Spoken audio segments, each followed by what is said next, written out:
नमस्कार, मी निशा स्वागत करते तुमचं आपल्या घरगुती भोजन या मराठी यूट्यूब चॅनलमध्ये। तर आज आपण बनवणार आहोत आषाढी एकादशी विशेष उपवासाची साबुदाणा खिचडी। अगदी मऊ लुसलुशीत आणि मोकळी अशी साबुदाणा खिचडी आज आपण बनवणार आहोत। चला तर मग रेसिपीला सुरुवात करूया। तत्पूर्वी तुम्ही जर आपल्या चॅनलवरती नवीन असाल तर चॅनलला सबस्क्राइब करायला विसरू नका। सर्वप्रथम मी इथे घेतलेला आहे साबुदाणा। हा साबुदाणा मी ऑलरेडी भिजवून घेतलेला आहे। तर कशा पद्धतीने भिजवला ते पाहूया। मी एक मोठी वाटी भरून साबुदाणा घेतला होता आणि त्यामध्ये 1.5 वाटी पाणी टाकले होते। 10 ते 15 मिनिटांकरिता साबुदाणा भिजायला ठेवलेला होता। 15 मिनिटांनंतर साबुदाण्याने खूप सगळं पाणी शोषून घेतलं होतं आणि त्यावर जे उरलेलं पाणी आहे ते काढून टाकायचं आहे आणि प्लेट झाकून आपल्याला 5 ते 6 तास हा साबुदाणा भिजवून घ्यायचा आहे किंवा रात्रभर जरी भिजायला ठेवला तरी चालतो। तर साबुदाणा हा व्यवस्थित असा मोकळा असा भिजवून घेतला तर खिचडी देखील मऊ लुसलुशीत होते।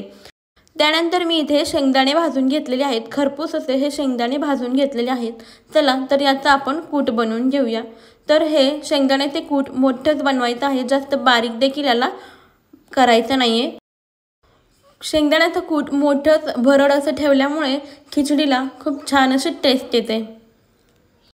त्यानंतर इथे घेतलेले आहेत हिरव्या मिरच्या, त्याचे असे तुकडे करून घेतलेले आहेत। तुम्ही मिक्सरला फिरवून बारीक देखील करून घेऊ शकता। नंतर इथे मी घेतलेले आहे सेंधव मीठ। तर काही भागात आपलं जे रेग्युलरचं मीठ असतं ते खात नाहीत, सेंधव नमक खातात, त्यामुळे मी ते सेंधव नमक घेतलेलं आहे। नंतर घेतलेले आहेत 2 मीडियम साईजचे बटाटे। आता हे आपण सोलून चिरून घेऊया। तर इथे बटाटे सोलून आणि चिरून घेतलेले आहेत, स्वच्छ धुवून घेतलेले आहेत। आता गॅसवरती कढई गरम करायला ठेवलेली आहे।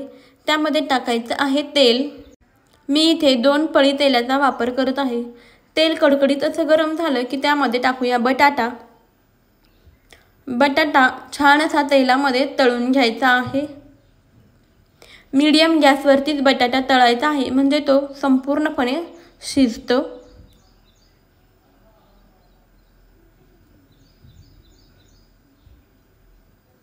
मीडियम गॅसवरती बटाटा तळल्यामुळे तो आतपर्यंत छान असा शिजतो। चला तर मिक्स करून घेऊया आणि आता यावरती आपण एक ताट झाकून 2 ते 3 मिनिटांकरिता हा बटाटा शिजवून घेऊया।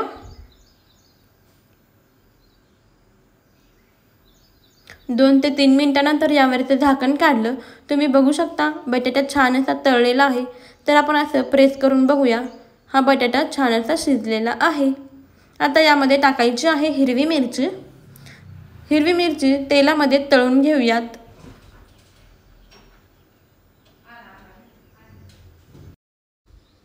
मिरची तळलेली आहे। आता आपण याच्यामध्ये टाकूया भिजवलेला साबुदाणा, त्यानंतर शेंगदाण्याचे कूट आणि सेंधव मीठ।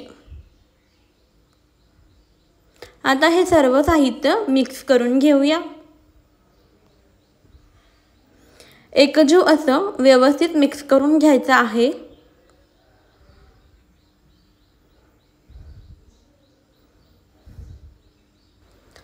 खिचडी छान अशी मिक्स करून घेतलेली आहे।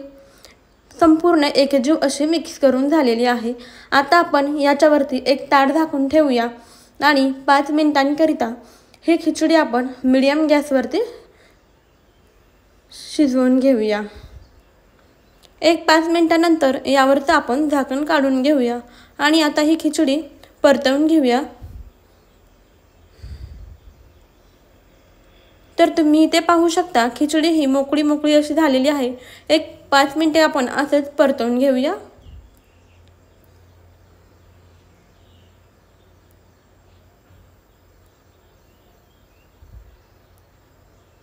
तर आपली मऊ लुसलुशीत मोकळी मोकळी अशी ही खिचडी तयार झालेली आहे। तर इथे खिचडी मऊ आणि लुसलुशीत होण्याकरिता साबुदाणा हा व्यवस्थित असा भिजवून घेतला पाहिजे। तर तुम्हाला ही रेसिपी कशी वाटली ते मला कमेंट करून नक्की सांगा आणि तुमच्याकडे आषाढी एकादशीला कोणकोणते पदार्थ बनवतात ते देखील सांगा आणि खिचडी कोणत्या पद्धतीने बनवतात ते देखील कमेंट करून नक्की सांगा। चला तर मग आपल्या चॅनलला सबस्क्राइब करा, शेअर करा आणि लाईक करा आणि तुम्हाला कोणकोणते रेसिपीज पाहायला आवडतील ते देखील नक्की कॉमेंट करून सांगा. चला तर मग भेटूया अशाच पुढच्या छान अशा रेसिपीमध्ये. तोपर्यंत बाय बाय.